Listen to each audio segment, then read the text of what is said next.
I tell you that. If anything I'm gonna tell you about my losses, not my wins. Because wins come. Losses would make you a man. Loss would make you tough. You know what I'm saying? So I just want to give you some real shit. You know what I'm saying? Some shit that I don't really talk about. I wanted to touch on a little bit about some real street niggas that come in this game. And we all got situations like that. We all lost people like that. We know those that know what I'm talking about. I'm talking about some real street shit. I'm not talking about this Instagram shit, my nigga. I'm not talking about this Instagram. I don't give a fuck about this Instagram shit, nigga. I had a name before Instagram. I don't give a fuck about this shit, my nigga. None of this shit. People don't like me. They don't even know me, my nigga. They don't know the shit that a young nigga went through. I don't even supposed to be here. I supposed to have been dead a long time ago, committed suicide. I don't supposed to be here. By the grace of God. I got some old timers that pray for me. Muslim dudes. Christian. They want to see me make it because they know that kid went through some shit. Never had a father. None of that shit. I never complained. When you niggas come up my neck, I never complain. When niggas try to take my head off, I never complain. Fair use, fair use, fair use. I never folded, my niggas. I just had my head up and my heart out, and I was hurt. But I never gave up. I never gave up. So I'm saying, don't lie on me, my niggas. Don't lie on me. And niggas try to fold me plenty of times. I never gave up. I didn't fold. I didn't go out like a pussy. I didn't cry. I took it like a man. I took it. That's what Bilal taught me. You take your wins and your losses, nigga. That's the game. This ain't no rap shit by Meek Mills. I'm telling you, real street niggas take their wins. You can't be in the street and not take an L, my nigga. That's the favorite thing people say. Oh, he took an L before he got knocked out. Oh, this, that. They got one incident everyone talks about me. You can't. I can tell you another incident. A nigga punched me in the face in jail. I can tell you some incidents. They want more? A nigga punched me in the face. I told nigga suck my dick. Nigga knocked me. Nigga punched me in my face. My man Twin. I remember that. I forgot the beginning of that story. Y'all wasn't here. I was telling people the first lesson I got in jail. Nigga punched me in the face. Closed me, gave me a donut. I told nigga suck my dick. I was out of pocket. Today, that dude is my best friend to this day. He's from Kingston, Jamaica. So if everyone think I took an L off that situation, I never took an L, my nigga. I always got a lesson out of it. I blame myself. When Twin punched me in the face, I blame myself. Any predicament I got myself into, I blame myself. Now why? I should have read it. I was raised by old timers. You could read a problem coming. But I was so arrogant. I got a situation in the streets, my nigga. I could avoid it, my nigga. But I was so arrogant.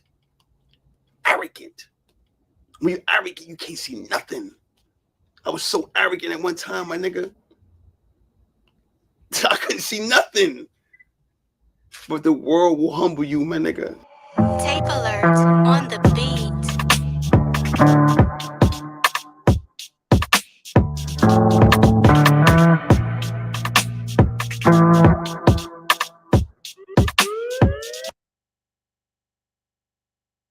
All right, y'all. I was Sean Hartwell, real equal posse representative. But yo, we about to get real deep in this shit right now because I'm tired of you crab ass niggas disrespecting Jersey, talking about New Jack City was based on some country ass niggas from Alabama that moved to Detroit. Yeah, facts. We gonna keep it all the way funky. Yo, we even had the Fed magazine saying what New Jack City was based on. E-Paul Posse, Elizabeth, New Jersey. Posse, yeah. Y'all know that we're gonna show y'all. We're gonna show y'all today, bro. Because we don't take no losses like that, man. We win, we take losses, but we win, nigga. We win. This is the big homie, the big bro. This is family. Bilal Prettle, Equal Posse. We about to let y'all hear his story. You know what I'm saying? We going through all this shit, man. We don't play, man. We don't play, bro. That's what we do, man. I show respect where I'm from, niggas. Let's get it. We ain't taking the Jersey in a minute. So tonight, we're taking a ride down Jersey. Now, the Jersey in the building, shout your hood out in the comments. Now, we're not glorifying anything tonight. It's just a history lesson. Now, the Pretlow family been active since the 1960s, fighting shootouts, just chasing wreck all over Jersey. With the large number bloodline, the third generation would take advantage of the family name and hit the drug scene. Now, the Pretlow family tradition was not selling drugs. See, those rules were enforced to keep the family in line. But what you going to tell someone that came from a broken home? Now, what you know about the Eport Posse?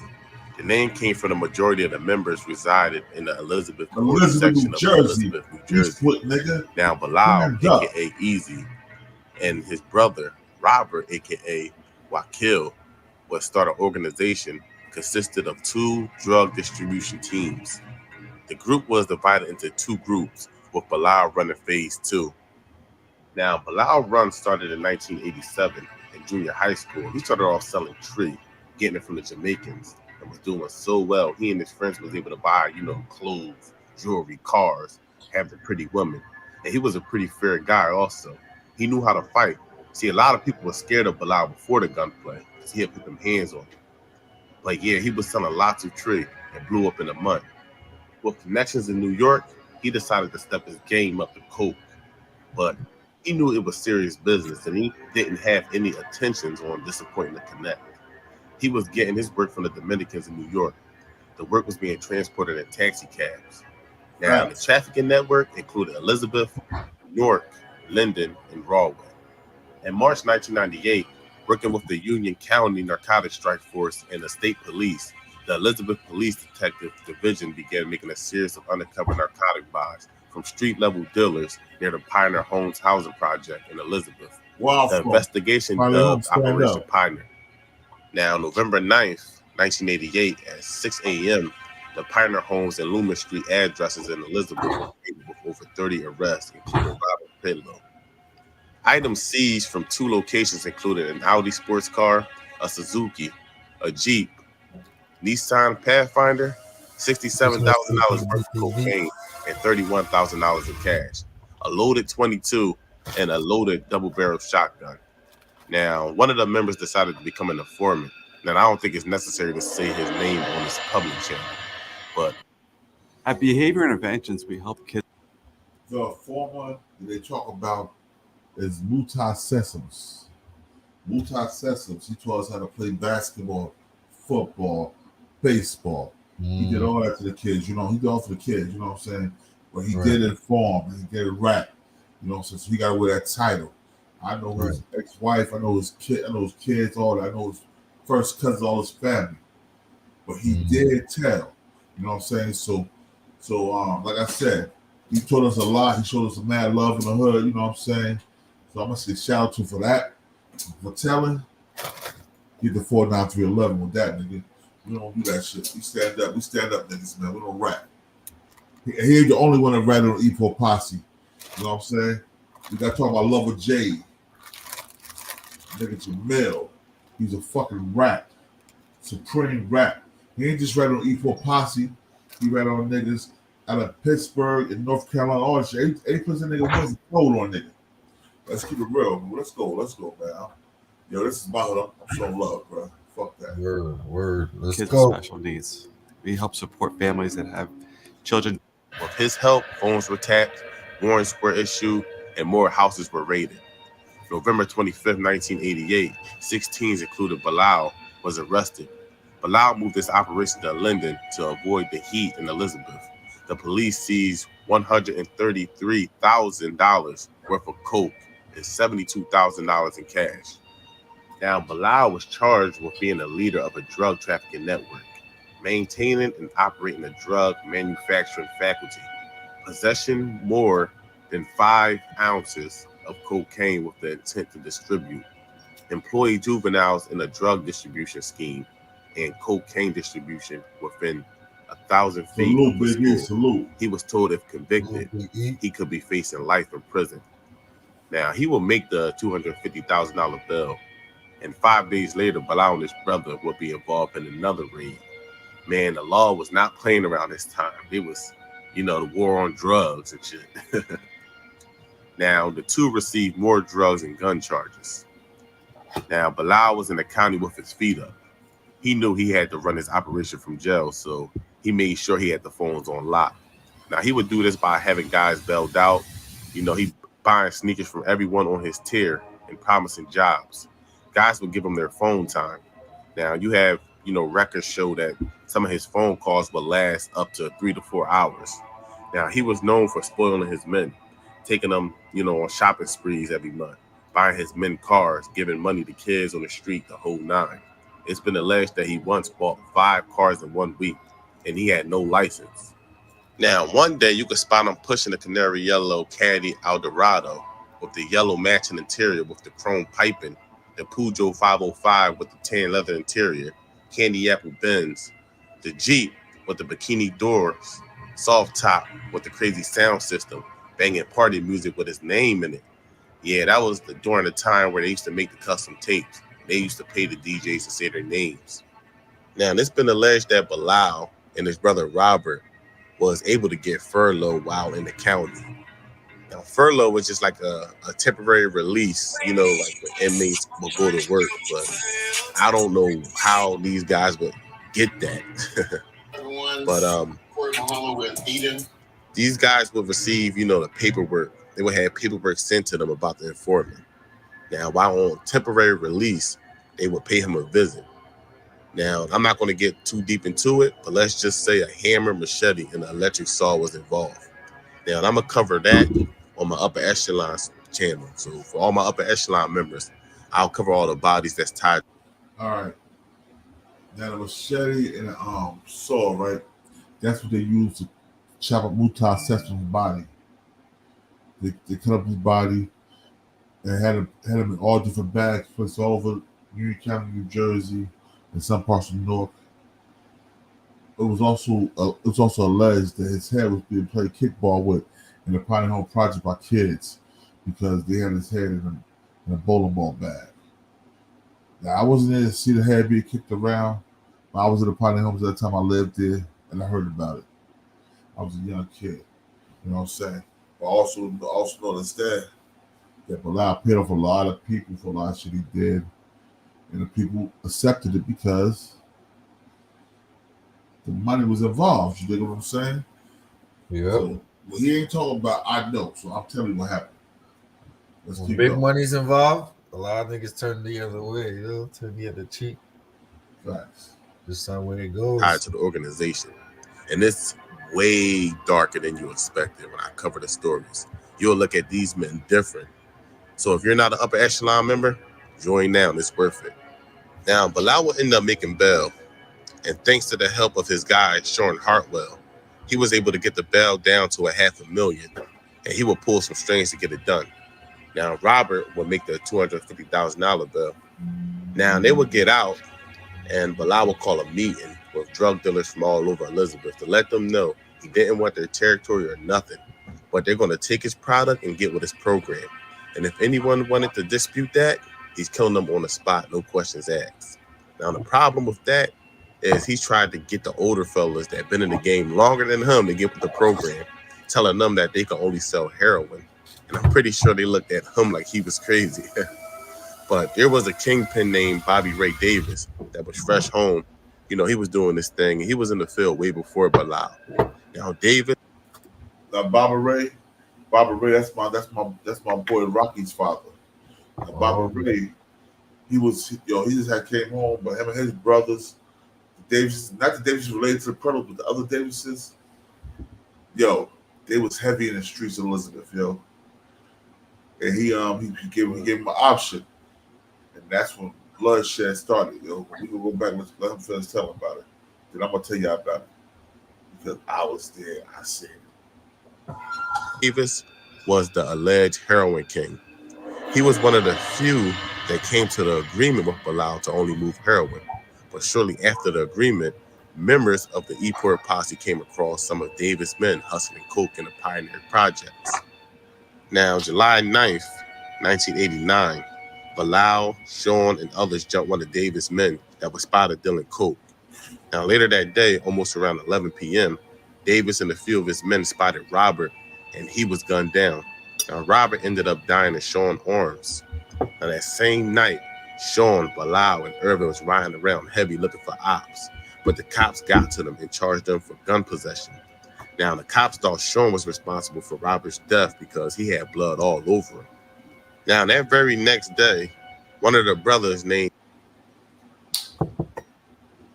Hey, I hear this shit, right? We keep it real. Let's listen, y'all. Let's listen. Thomas Pretlow gunned down Bobby Ray Davis after spotted him getting out of his car in front of his home. Now, and I want to make sure you guys follow me on this because this is going to be a lot. Wait till y'all hear this. Now, we're going to start with July 26, 1989. Bilal Easy Pretlow pleaded guilty to 3 narcotics charges in exchange for the dismissal for the 17 other charges. Now, he was able to get the most serious charge dismissed of being a leader of a narcotics network. Now, he copped out the 20 years with the eligibility for parole after 7.5 years.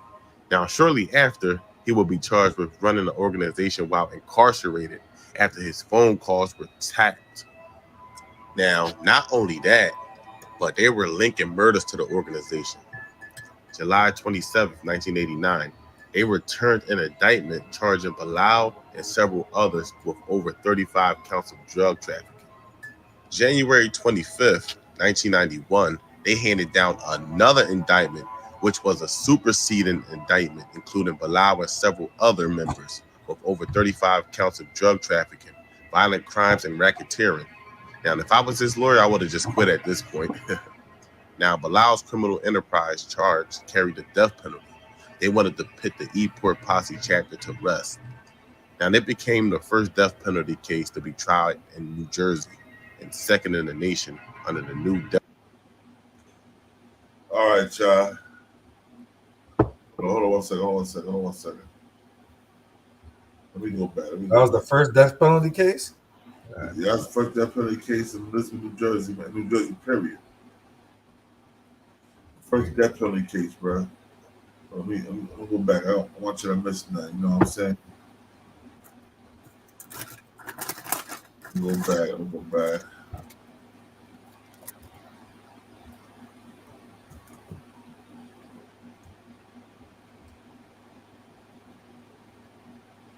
Hold on.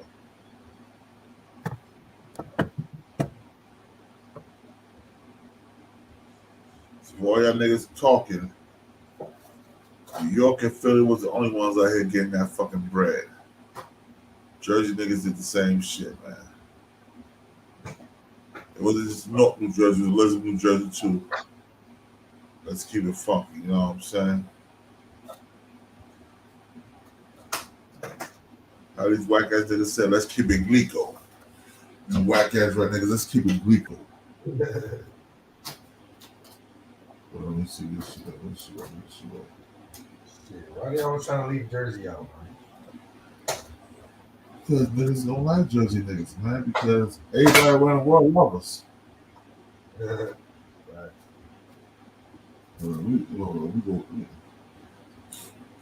Yo, but yo, you know, I'm showing y'all niggas something, man. I'm showing y'all niggas something for a reason, man.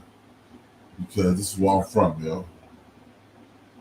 Nah, they be hating on Jersey all the time, man. I always hear them talk about New York. Here we go right here, y'all. Let's do this. You might be asking yourself, can you actually do high quality live stream? Lord forgive me for this trap shit. Sergeant Smack, make it back. Fair use. Bob called and said, boss, this is a real problem. And that's when we decided to go to New York to have Bob make this presentation. We spent the entire day talking about crack.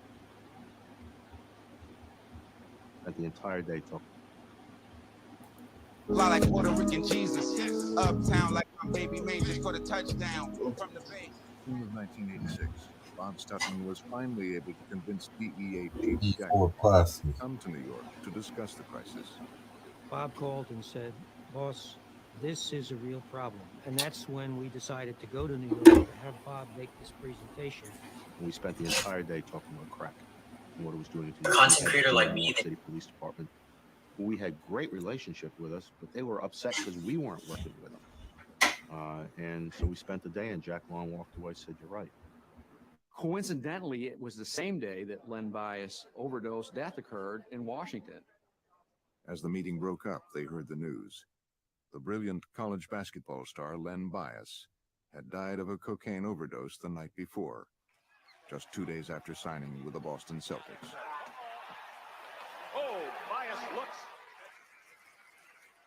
We walk out of a meeting that we spent 7 hours in talking about a drug that frightened us because of what its potential was, and then to find out that somebody with as much talent as a Len Bias, with as great a future, had died from an overdose of cocaine. It really impacted all of us. It's a shame that the death of a basketball star had to change the nation's perception about a drug, but that's exactly what happened. From the Crime Subcommittee, the death penalty for major traffickers. From the Crime Subcommittee, the death penalty for major traffickers. From the Crime Subcommittee, the death penalty for major traffickers.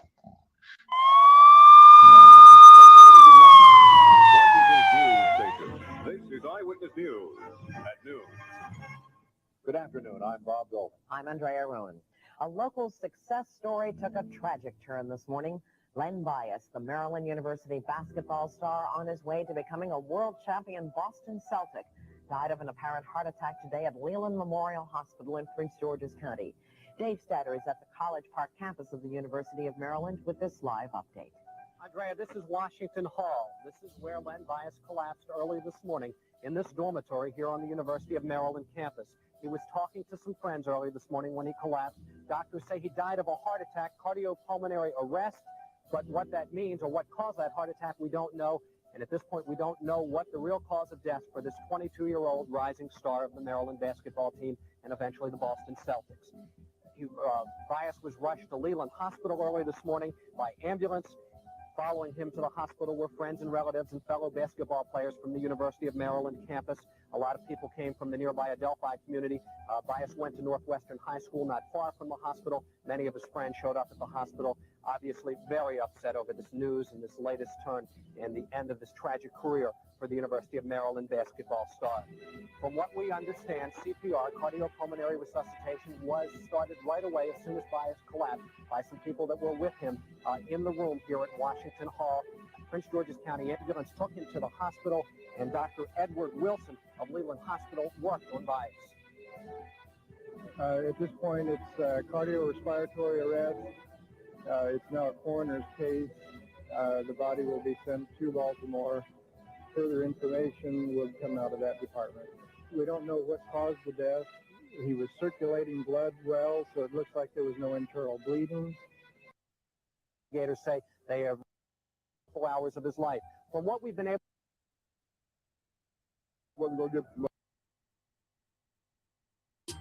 This is Rebecca, who needs a new script. And this is Fernando, searching savings with a click. Online or in-store, for your health and your wallet, 85% of scripts are under $10. CVS Pharmacy. Healthier happens together. Are you ready? Ready. Let's go. You have fancy friends. It's an Uber. Exec. Oh, The Flash, PG-13. To the Congress. The lights go on. Drugs. Drugs. You're From the Crime Subcommittee, the death penalty for major traffickers. Life in prison for some seized. For their own. We on our way to New Jersey with it. Elizabeth, all my niggas from New Jersey, y'all get in the comment box. Y'all know I always fuck with y'all niggas real strong. Now, we definitely going to be covering one of, I want to say, the top legends coming out of New Jersey. I know most of the names mentioned. We get Midget Molly a lot. We get Akbar Prey a lot. I almost want to say the gentleman that we covering today, his story kind of goes under the radar because he really didn't get a chance to I don't even really want to say to really start his career, to be honest. And it was a lot of circumstances within this particular case that just stood out with me. And that's going to be pretty much before I was doing Mob Ties. I heard about this story and it always struck home for me, just like several other stories. When I first kind of went through several, like some prior episodes, some stuff, like certain stuff I would kind of leave out, or I wouldn't give every single detail because I felt, just out of respect of the person that I was covering, some of the stuff was not like full public knowledge. So I ain't really want to, but I really think this one is really one that gets uncovered. And the guy that we're going to be covering today is going to be Bilal Pretlow. And for those of you that never heard of Mr. Pretlow, he's going to be, like I said, pretty much a 21-year-old that, or at the start of his career, from all accounts, they're going to say he was 17, but that's just based on the research that I did. And he was, I want to say, born and raised in New Jersey. And it's like I said, when I first started doing Mob Ties, put it like this was one of the episodes that I knew I had to cover and I had to speak on. So it's going to be several things that stand out. And the first thing that really stands out is when he was convicted, or when he was indicted, I should say, was a real vital time in the drug game. It's going to be with the emergence of crack. And I don't know what it was, but just based on my research, the shit that he was doing pretty much was going on in every single state. But they singled him. It was pretty much 3 cases that they had that they qualified and they wanted to run through the ringer with first. So I'm going to start by saying on February 2nd, 1991, a federal death penalty law was passed in 1988. And as that was used as a weapon in the government's campaign against drugs, and it's moving towards its first test. And the first cases or the trials were set up for Chicago, for Alabama, and going to be from New Jersey. Now, an anti-drug bill signed by President Reagan allows the government to execute convicted drug kingpins and anyone convicted of drug-related killings. So we're going to repeat that again. It was a bill signed by then President Ronald Reagan that allowed the government to execute convicted drug kingpins and anyone convicted of drug-related killings. Now, at that time, before that law was passed, it was 28 years since the last federal execution. So I said it was 3 cases, and I said that the 3 cases was going to take place in Chicago, Alabama, and New Jersey. The case in Alabama was actually going to be for a white gentleman by the name of David R. Chandler, and he was set to go to trial on February the 12th of 1991, and he was accused of arranging and providing a weapon for a May 1990 killing related to a marijuana grow and distribution operation in East Alabama. And if I'm not mistaken, I want to say he didn't get the death penalty, but he's still in jail on that offense. Now, the case in Chicago is going to be one that we're going to bring to you. So we're going to just kind of talk light. It's going to be of a guy by the name of Alexander Connor, if I'm not mistaken. And, or I might be off with the last name because I got so much going on, but pretty much in his case, it was going to be something similar. I want to say he killed a federal witness. And in this case, they're going to say Mr. Pretlow also killed a police informant, and it was also another killing that was involved with the case. So they wanted to try him for murder for those two cases. They pretty much called him, like I said, called him a kingpin at the age of 21. And according to the New York Times, they said Mr. Pretlow's career was brief but eventful. And according to his indictment, his career began in 1987 when he was a junior at Elizabeth High School. Shout out to everybody that went to Elizabeth High. Anybody? Y'all know we need y'all in the comment box, especially Elizabeth High, stand up. Elizabeth High, stand up. 1987 to 1990. Now, it ended up with him going to prison in the fall of 1987. So they pretty much gave him life over a 2-year run. And by all accounts, they said the organization started out selling marijuana. He had several brothers that were down with the organization that it wouldn't be right if I didn't mention them, because a lot of times he's the main one that get brought up. And also shout out to Sean Hartwell too. He's another guy. He's home, but he was definitely a main person that was involved with this case. He has an interview up on YouTube. Y'all just search him. Real good interview. Now, when high school ended, like we said, he went from high school almost to prison. Now, during that time, he established himself by cutting the price of vials of cocaine from the usual $20 to $10 for some customers. And that was according to Kevin McCarthy, who was the assistant U.S. attorney who outlined the government's case against the then E-Port Posse. And the way they got the name E-Port Posse from what the government contends, that probably was not even their name, but from what the government intends, they were from the Elizabeth Port section of the city. And they pretty much used that to take on their name. Now, after his arrest, sometime in March of 1991, at the New Jersey's Commission's public hearing on Afro-Legal and Organized Crime, police detective Thomas G. Swan testified about a particularly vicious group of young African-American males that operated a cocaine trafficking network in Elizabeth and in the Clinton Avenue area of Newark.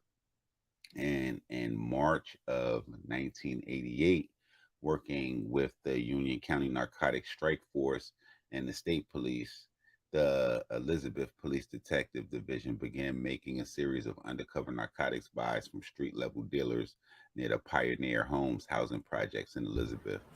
And the investigation was dubbed Operation Pioneer. Yo, stand up to Pioneer Homes, bro. We did what we did, bro. 24F First Court, baby boy. This is how we do. Shout out. Yo, fuck it. Let's show love. Now, after they obtained search warrants and arrests in 1988, Detective Swan was able to develop a confidential informant, a gentleman by the name of Muta Sessoms, who revealed that a vast majority of those arrested in the Operation Muta Pioneer were part of damn, bro. I controlled remember by that two shit. brothers, and those two brothers he alleged was going to be Robert and Bilal Pretlow. Now, after those arrests, Yo, I'm gonna tell you some funny shit. I remember when I was a kid, right? We always knew Muta Sessoms was home when he was coming to the block, because you hear his truck 4 blocks away. He had one of them, the motherfucking regulars, yo, with the plastic windows and shit like that, the top off. Right. You hear that shit. His system was so loud. You hear that shit 3 to 4 blocks away. You feel the vibration in your feet, yo. That's how loud that shit was, yo. Them systems back in the days used to be crazy, huh? I remember. Oh yeah, uncles and shit. They be having the same systems. the two groups merged under the leadership of the younger brother Bilal, and this is all according to Detective Swan. Now, organization members called themselves the E-Port Posse Phase 2 after the Elizabeth Seaport, and modeled themselves after Jamaican posses. He said they were often dressed in flamboyant styles, arming themselves with sophisticated weapons and investing in expensive jewelry. Several expensive cars driven by the group members were placed in the names of their acquaintances or relatives. So starting out, they're going to say that Bilal was dealing marijuana in high school. He eventually grabbed the drug market for him and his brother's organization, and they ran rival gangs out of Elizabeth, occasionally with shootouts, and some of those shootouts would occur in broad day. Now, Detective Swan testified as the enormous style. But shoot at one time. All right, so I'm standing in the middle of the court, right? And shout out to my big cousin Jabbo. We're in the middle of the court, we talking and shit. I'm like in the fucking 8th grade. And out of nowhere, some niggas from North came through.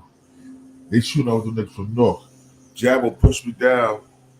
While he pushed me down, he was adding these niggas back out, right? Nobody dropped or got killed, so I can talk about this shit, yo.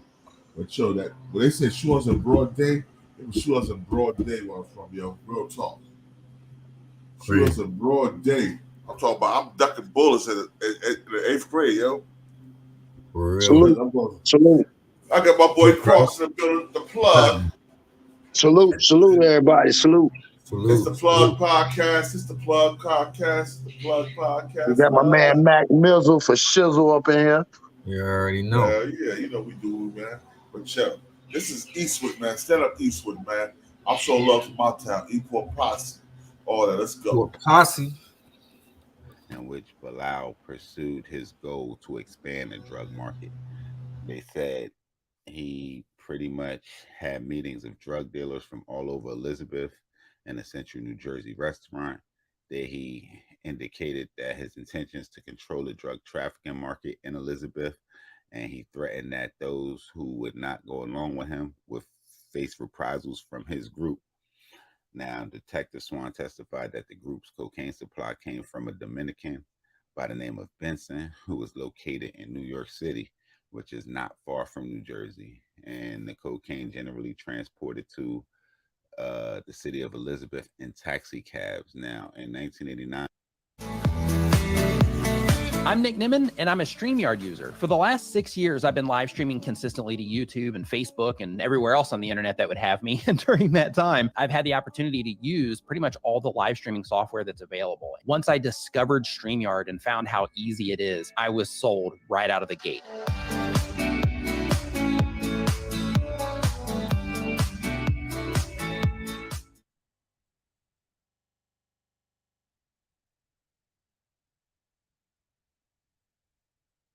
Bam! HelloFresh. Guys, shrimp spaghetti with a kick is what we're going to make. You guys know that HelloFresh makes cooking dinner easy, fun, and affordable. Let's do this. Everything is already pre-packaged, pre-portioned, so you guys have no food to waste.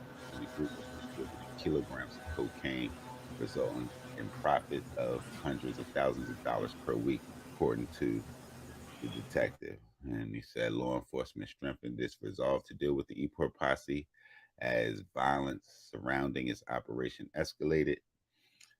The informant, Mr. Sessoms, was murdered in June of 1989, and Bilal's brother Robert was killed by a rival gang on July 9th of 1989 as well.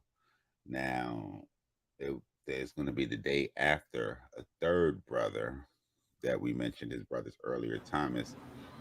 They're going to allege that he killed the gentleman by the name of Bobby Ray Davis. All right, now check this out. Let's do some real shit. When Mutai was killed, everybody loved Mutai Sessoms. Even though we don't understand that he was a rat back then. But when we was kids, we didn't know what a rat really was like that. You know what I mean? Right. Mutai Sessoms taught us how to play basketball, baseball, football. He'd come to the block, buy us ice cream and shit like that, and show us love. I know his daughter. I know his daughter's mom. I know his whole family. We all grew up. Elizabeth is like, it's a big city. It's a nice size city. So basically he was like the old school Robin Hood in some ways. Yeah, facts. He's facts, yo. And his family, like I said, I grew up with his family. I was close to his family. He is a fucking rat. But at the time I was a kid, I didn't know nothing about that. I just knew that he was a good person. He treated us good. He showed love to the kids. You know what I'm saying? And I remember Bobby Ray. We didn't call him Bobby Ray. We call him Bobby Ray. His son, one of his sons, two of his sons, Binky and Rocky. I grew up with them niggas. We went to school together. We grew up together. We hustled together. We beefed. We fought, all that shit. You know what I'm saying? So shout out to Rocky and Binky. But Bobby Ray Davis, that was the one that was going. They were going to war over the drug trade in Elizabeth. You know what I mean? We just dealing with facts right now. Here we go. Who was a Newark drug dealer that had designs on the Pretlow turf, and in retaliation for Robert's death. So he pretty much avenged his brother's death, because they say that Bobby Ray Davis was moving in on the turf. Now, the Federal Drug Enforcement Administration, the Union County Sheriff's Office, the Newark Police, the Essex County Sheriff's Office joined in with the Elizabeth Police and the State Police and the Union County Prosecutor's Office to begin an investigation of the group. And Sessoms, with the information that Mr. Sessoms gave them, he pretty much described them as a organized criminal enterprise. And he said that. And I'm gonna tell you what Mutai Sessoms did. Mutai Sessoms, he was still selling pounds of weed when they was in the crack business. He got caught with like 50 pounds of weed or some shit like that in his car. When he got caught with that, he gave everybody up. Wow. Imagine that. He got caught. He got caught like 50 pounds. I know dudes getting caught with 50 pounds of weed out here and getting house arrest. You know what I'm saying? Like, what the? It's just different times. In the 80s, 90s, and early 2000s, weed was like having crack cocaine, bro. Yeah. No, that's what I'm saying. Times have changed a lot, man. That it was taken seriously at all levels. And Detective Swan would go on to testify that Bilal Pretlow continued to run that operation even while he was incarcerated at the time of the November 1988 and subsequent arrest. Bilal Pretlow had paid bail and attorney fees for his group members. And while he was in the Union County Jail and on various drug charges, he continued to run the organization by calling telephones equipped with speed dialing, call forwarding, and conference call capabilities, telephone toll records to an apartment used by a gentleman we spoke earlier, Sean Hartwell, who authorities deemed was the first lieutenant who ran the operation in the absence of Bilal Pretlow. Showed that nearly 400 collect calls was made from the Union County Jail from November 1988 to early February 1989. And they say many of those calls were for an extended period of time, some lasting more than an hour. And they had 2 or 3 going on 3 hours is what they're saying. So normally the inmates are allowed to use the telephones in the jail for a specific 8-hour period, and each is restricted to approximately 5, maybe 10 minutes at a time. Bilal Pretlow, however, integrated himself with other inmates by pretty much by locking in with everybody. And they're gonna say he brought them gifts and he promised them jobs upon his release, and those jobs were in his drug distribution operation, according to authorities. And they even gonna say in one instance he bought $70 Reebok sneakers for all the inmates on his tier, and it was going to be upwards of 35 inmates up there. So they had love for the boy. And they said inmates return favors by giving up their phone time to Pretlow, and that alone does not pretty much, they really couldn't explain, besides him looking out for the inmates, the extensive use of the phone. And we're going to move on to January the 18th, 1991. Thomas Pretlow, who he was convicted of manslaughter in the fatal shooting of Bobby Ray Davis that we spoke of earlier, and federal charges brought by the United States for New Jersey were pending against Bilal and 8 other members of his group. So that's pretty much like when when indictment time came down, and Bilal Pretlow himself, he faced the death penalty on 2 of the charges brought under the new federal law, which provides for capital punishment for persons convicted of drug-related murders. Now, he is presently scheduled. Yo, the death penalty, bro, for selling drugs. They was trying to give hood niggas the death penalty. Yo, this shit's crazy, bro. Yeah, that's crazy. But they was giving the Italians, motherfucking Italians, they were going to get life in prison. But niggas from the hood. Exactly. And the Italians killing all the people. The Italians killing 30, 40 people. Yo, it's crazy, bro. John Gotti he got life, bro. That nigga had like 100 murders on his jacket. Right. Sammy the Bull end up getting off free. Uh-huh. All the mafias. Well, you know what I mean? Rizzuto's from here, you know what I'm saying? He's the one that did that hit in New York. The movie Yo, check this out. Pharaoh Zulu, the baseball player for the Yankees, he lived 2 blocks away from me in Elizabeth, yo. Oh yeah? Yeah, because when I moved from the hood to like the good area. And 2 blocks away, they had matches and shit that was going from Elizabeth to Hillside, New Jersey. And Phil Rizzuto lived right down the street from me, bro. I guess he was related to Victor Rizzuto, right? Yeah. They're all family. Scheduled, or he was presently scheduled to begin his federal trial, which was going to take place on March the 26th of 1991. And that was going to be him along with the 8 members of his group. And they were going to face drug ring and various other offenses.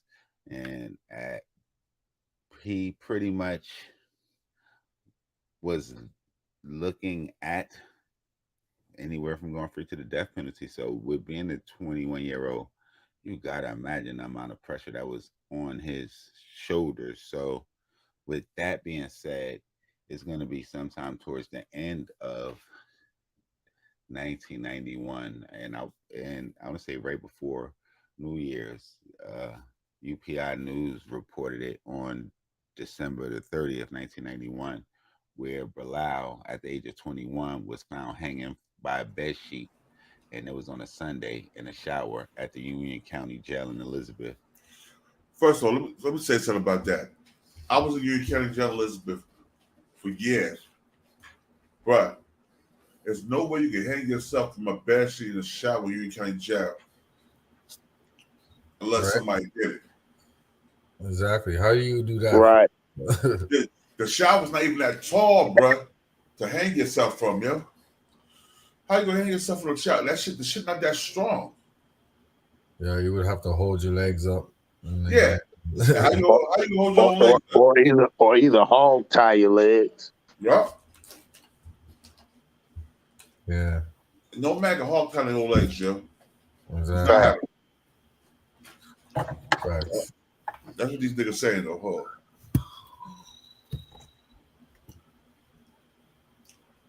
And that's where he was being held prior to trial. And that a little bit always seemed shaky to me, but then again, I don't know what it's like to be on trial, really fighting for my life. Definitely not in the first death penalty case, and definitely not being 21 years of age. So this case just has a lot of variables and a lot of, you just kind of got to look at it, and he pretty much lost all three of his brothers. His lieutenant ended up doing time. Shout out to Sean Hartwell. We happy he home. Y'all follow him on Instagram. Y'all go show him some love, keeping it solid. And y'all know we gonna be back, man, with some more real Trill Spill shit, man. But hold up. They say he lost 3 brothers. Instagram. He lost 3 brothers at that time, right? But he also had 4 brothers I grew up with. Rest in peace to my little bro Ismail. He passed. He got killed. You know what I'm saying? His other brother. You know what I'm saying? Right. Ahmad. Shout out to Samar, Shamar. Shout out to all of them, yo. That's how we do it, man. Listen, stand up. But yeah, you see how they try to do that shit, bro. They try to give you all this time for drugs, bro. Right. So-called murders. Bullshit. Drug. Not no crime syndicate. Not no. You know what I'm saying? Yeah. Drugs. Yeah. You know you're flooding the hood with drugs. So what are you gonna do? You know what I'm saying? Be honest. Yeah. It's out here. It's called gangsterism. Y'all think it's called the RICO. Yo, I'm gonna tell you something though. E4 Posse was a drug syndicate, but they had Elizabeth, New Jersey, North New Jersey, Roselle, Linden, Rahway. They had bigger things. They had down south. They I know, but were they only doing drugs? Is what I'm saying. You know, when you talk about the mafia, you got your hands in everything. You know, Right. They was killing niggas. They was stealing niggas the whole time, bro. All shit. No. Right. There was murders, extortion. I heard for sure.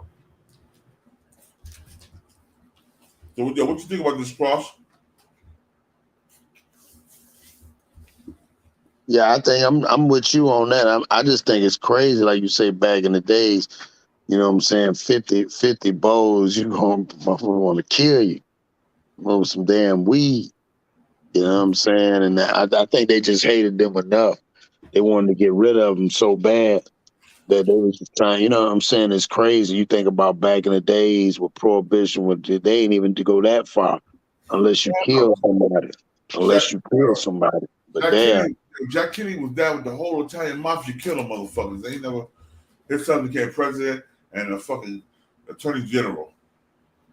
right. I mean, that's just what hustling. I mean, that's always been a pastime tradition for anybody, whether it's politicians doing slick shit or whatever it could be. People working all the way down at the grocery store. Hell, it's always hustle. So I just think that they was mad because they was getting money and they couldn't stop them from getting money. Exactly. Yo, you know what I'm saying? Yo, bro, I'm gonna tell you something, bro. Now they flood the hood with dope, and all of a sudden there's a RICO. Hey. Bro, I remember this shit, bro. I remember, bro. I'm telling you, I remember. Bro, I walk up my apartment, right. I live on the third floor, first floor Pioneer Homes, right. I remember Operation Pioneer. I lived in Pioneer Homes at the time. Yo. The ice cream truck would come. You need, nigga here buy you school clothes, the whole nine. He made sure everybody was good.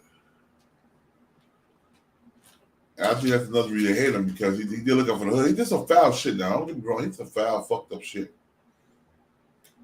But he held the hood down. But what about how did the nation feel about it? Ones with the territory. Huh? I said, how did the nation feel about him? The Nation of Islam? Yeah. Nation is be honest.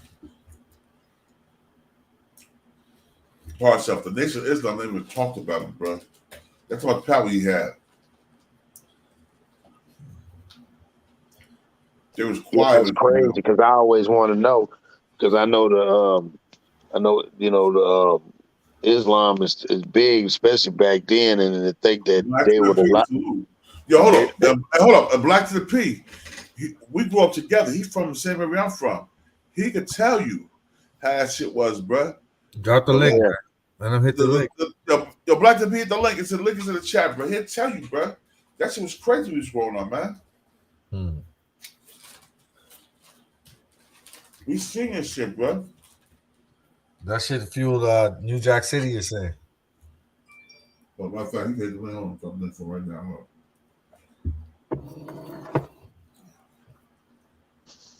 Watch what's up.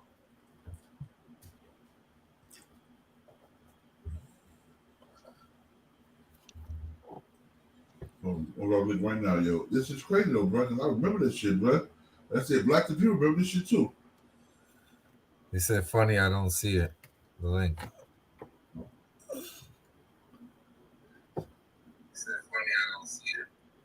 Oh, I'm gonna link right now.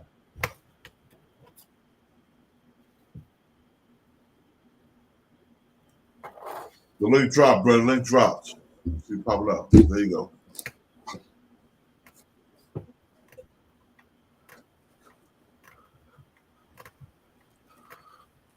So you said he had that much power. Nobody really said too much to him.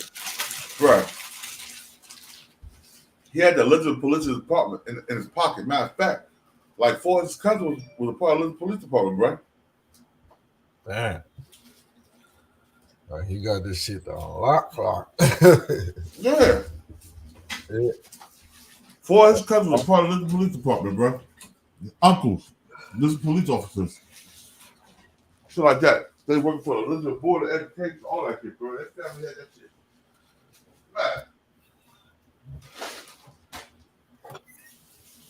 Smash, bro. Right. If they don't know, they won't understand. But you would say you don't understand what that shit was. That shit was crazy. He said send it to his IG. Yo, Black to the PM, but text it to your phone, nigga.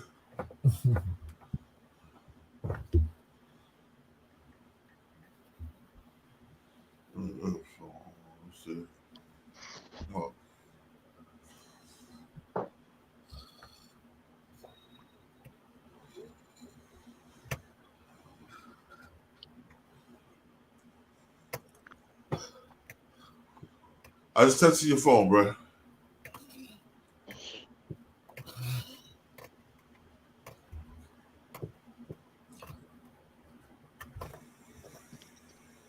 Y'all make sure y'all hit that like button, man. Share the content. Yeah, this real spill, man. You poor posse. Yeah, that one. No.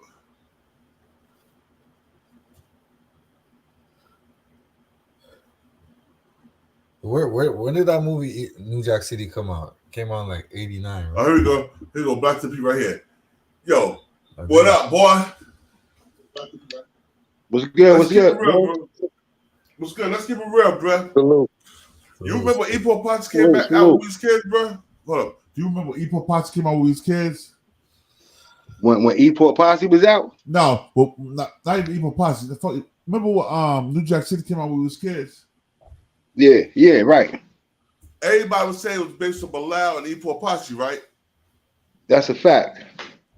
Why the fuck they trying to say now it's based on the Chambers brother from Alabama and Detroit? Oh, I don't know. Bro, you got a similar story too. Who that? Mac Mizzle? That's Mac Me? That's Mac Mizzle. Oh, Mac Mizzle? Yeah. Oh. Salute. Salute, you already know. Salute. All right. Yo, all right. But that shit was supposed to be Bilal Pretlo's story. Your brother. Remember the Pioneer Homes, the Gloria Manners, P.S. Manners, and motherfucker Seth Borton and the projects over there in North, right there, right on the border of Elizabeth. That was a fucking Carter, bro. I lived in a motherfucking Carter, bro. What the fuck doing?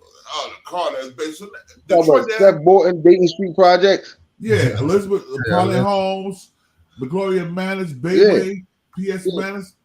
All that. That's a fact. All that shit locked, bro. It was not you can say that's about a fact. That Damn. They had it locked? Yo, man, they had other gangster niggas scared to move work, bro, unless they got it from them.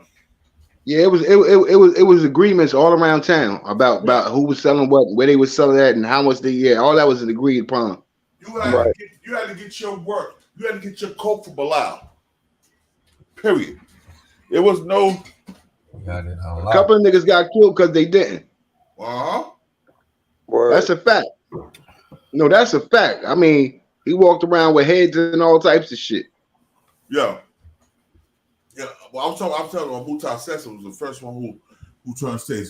Would you tell him how good of a person Mutai was before we found out what a rat really was? Yeah.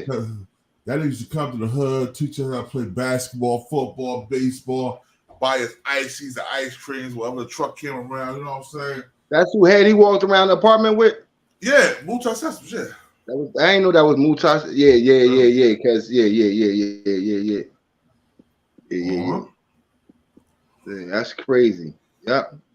Walked around with that boy head. I had the boy head in the freezer, right? It was a freezer, but then they walked around and was in a motherfucking bowling ball bat. Well, yeah, because he was basically walking around the apartment showing niggas what happened to him if they cross him. Uh-huh. You know what I'm saying? Yeah, that's crazy right there. Yeah, and Baba Ray, yeah, him and Baba Ray was just beefing over the coke and dope situation. Uh-huh. Yeah. And hold up. And yo, him and Baba Ray came to an agreement, but a few of Baba Ray henchmen decided they want to sell coke, and they wasn't supposed to. That's how that war started. Listen. Listen, my nigga. I don't know nothing. I don't know shit. And yo, shout out to Rocky and Binky, them Baba Ray sons. I just lived in the hood. That's all.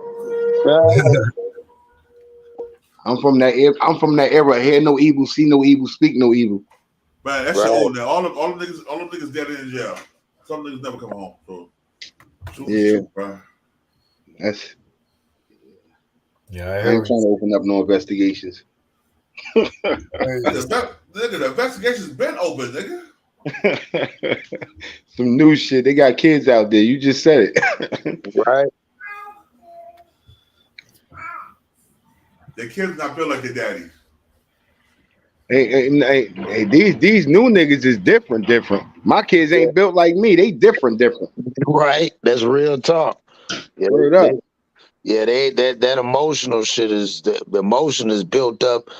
I mean, it's crazy. They got more emotional aggression built up before the action than after action. They like, man, let me get this off my chest. And they instead of fighting, nigga, they just want to walk you down. I'm like, it's like crazy. These niggas got all their mother's characteristics. They don't got the These niggas don't think about the consequences. They react. No. You know what I'm saying?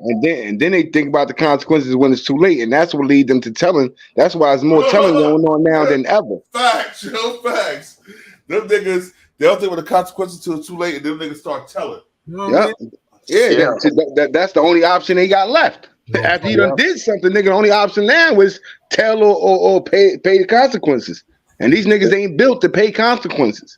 And you notice, and even when you're talking to your kids, it's like talking like the old saying, deer with the headlights on. It's like they don't, it's like the register, it's not registering. Like, do you not realize why you doing this? They were like, nah. That's because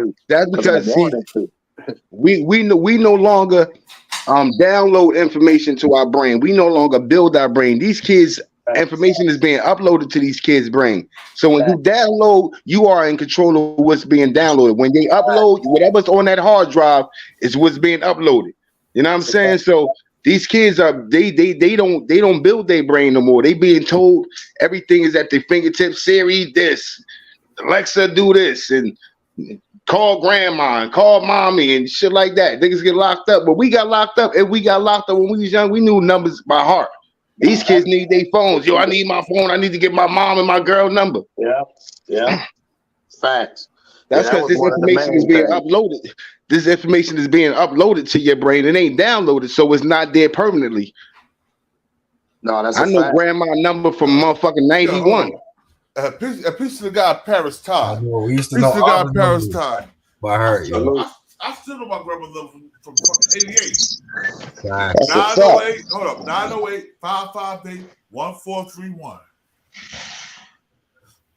And you remember growing up, one of the things was you had to learn people addresses. You just didn't pop up at people's cribs. You had to call, make sure you just wasn't pulling up unless you was really close to them, and you had to live on the block with them. And they mama knew you. You just didn't come to their house. That's a fact. That's a fact. We learned how to navigate the earth, though. I used to drive down south with my grandmother and them. I learned where the south of the border. I knew that means we was almost to South Carolina. Like, I knew what it was. We learned how to, you know what I'm saying? We know how to navigate the earth by learning landmarks and shit. Bro, we gonna keep it real, bro. We used to walk from Pioneer Homes all the way to Linden to Pond to play basketball, bro. That's a fact. And we learned where shit was at by learning landmarks. Okay, at this corner we make this turn. These kids now just Google everything. If the internet fell, motherfuckers wouldn't even know their way back home. That's real shit. They don't know the city for real. If the internet fell right now, motherfuckers wouldn't know the way back home. You're right. And think about it. And if you was really a real street dude, what you used to do when you go places, you go there to get lost to find your way back. Oh, that's a fact. You take different ways. I know this way. Let me see if I go this way. What I'll get there. You know what I'm saying? That's how you heard the dead end streets and heard about blocks you never heard before in your own city and shit. About the back streets, man. That's a fact. That's a fact. I remember one time. I'll keep it real. One time, I had to go to Lincoln, New Jersey, bro. And I just crossed over to Elizabeth, right? And the motherfucker was chasing me. The New Jersey motherfuckers, they don't know about the one-way streets. Mary's a one-way street coming towards the highway and shit. I had Mary take that one-way street all the way down. And they hit Water Street on the left, to the left of Water Street. And right on Magnolia. And then I lost the motherfucker. What the fuck did it go? I hit him with the one-way streets. We know the one-way streets at, bruh. It's a fact. Hey, bro, let me tell you something. I as a kid, I was running around like, outside playing and not paying attention and fuck around and looked up and was unfamiliar at where I was at. Started crying, bro. About 10 minutes later, I'm just walking. I was right around the corner from my house, bro. I'd never been from the front of the house before. I'm playing around. You know what I'm saying? Playing around, wandering off. Ended up somewhere else and looked up and didn't recognize shit. It was like, oh my God, like where the fuck am I? From that day forward, I said, pay attention to everything you do, everywhere you go. Yep. That way you know your way home. You know what I'm saying? No matter what. But you said something too real, Black, to the P. You said, and we was taught that from the old folks, the folks that didn't follow what the rules was as far as, like you said, uploading whatever man put out there. The sites, go up here. It's that church right up there. Is that church always been there? Hit that left. You gonna go down that road right before they'll tell you just like that. That's how you had to know. They ain't tell you. That's how we still give direction. Yeah, and they ain't know the address. You be like, what's the address? I don't know the address. I can tell you how to get there though. That's a fact. Motherfucker pull up on me right now, and I'll be like, look, you go to that bridge, you make a left. When you gonna go right down 2 blocks, you gonna see a chicken shack. When you see that chicken shack, bust a right. That's how I give directions right now today. Landmarks. That's a fact. Low love, salute, low peace, yo. Salute. Yo, but the funny shit is, bro. Like I said, I look at all these niggas, bro. I'm going about, yo, Elizabeth. You go from Lola Montana, salute.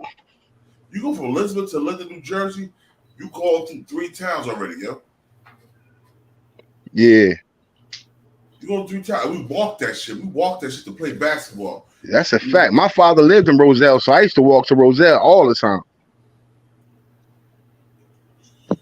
So you know what I'm saying? Like, I don't know if y'all saw that. I saw a video the other day, messed me up, and it was in Chicago, and they had it on a short clip in Chicago where the police boxed in. Man, it had to been about at least 30 Chargers, Scat Pats, all these damn different souped up rides. These young boys, they boxed them in because half of them were stolen, and they was trying to get away. That's crazy. It's just crazy. Word. We used to try to get away to get to the money. They are stealing shit and driving around. And I want you to watch something too, Julian. I want you to watch something too. All right. Yeah, that's crazy. Yeah, it's crazy, man. I'm telling you, these kids, like you say, they don't have a moral compass. They live for right then. Statistics show now it's like the average age for kids of wanting to live is like 16. Back then, people used to be like 18, 21 to make it. Drugs are downers. They're like, makes them want to kill themselves and shit. It's crazy. I want to tell y'all kids something, yo. Pills and all killing yourself is not going to change anything. Y'all got to stand up and be strong. Y'all got to stand on your fucking 10 toes. Whatever the world's put in your face, you got to conquer that shit.